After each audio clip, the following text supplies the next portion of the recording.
ব্যাপার শিমুল ভাই, আপনি এরকম হাঁপাইতেছেন কেন? দৌড়ে আসলেন নাকি? তোমার কলম রাস্তা দিয়ে আসার সময় তোমার কলমটা পড়ে গেছিল। কলম ছাড়া পরীক্ষা দিবা কিভাবে? তোমার কলমটা দেওয়ার জন্য দৌড়ে আসলাম। এইটা ছাড়াও আমার কাছে 3টা কলম আছে। একটা কলমের জন্য এইভাবে পিছন থেকে ডাক দিয়া তো কুফা লাগাই দিলেন। আল্লাহ জানে আমার পরীক্ষাটা কেমন হয়।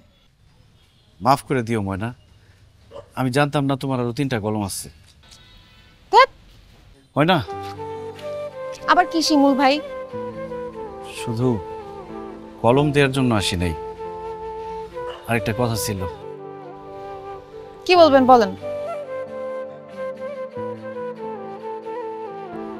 আরে বলেন কি বলবেন, আমার পরীক্ষা শুরু হয়ে যাবে, সময় নাই। না মানে তোমার পরীক্ষার জন্য শুভকামনা, অনেক অনেক শুভকামনা রইল।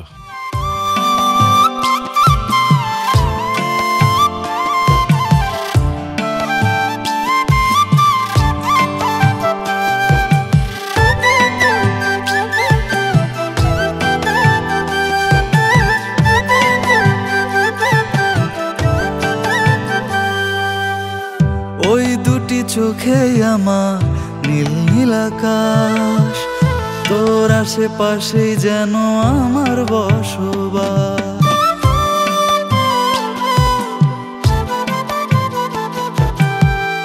ওই দুটি চোখে আমার নীল নীল আকাশ, তোর আশেপাশে যেন আমার বসবাস।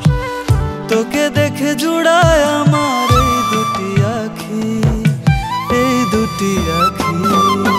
মায়ারও পাখি আদরে আদরে রাখি, তোর মায়াতেই ভাসি ডুবি, তোর আশায় বাঁচি। ওই চোখের মায়াতে বসে থাকি হারাতে, শূন্য করে আমায় ওরে দিস না রে ফাঁকি।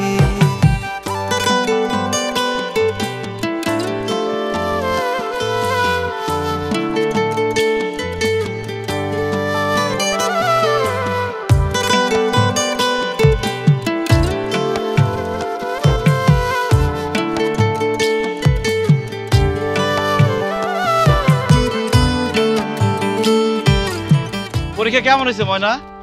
ভালো হয়েছে শিমুল ভাই। ভালো তো হইবই, তোমার পরীক্ষা যাতে ভালো হয় এই জন্য আমি দোয়া করছিলাম।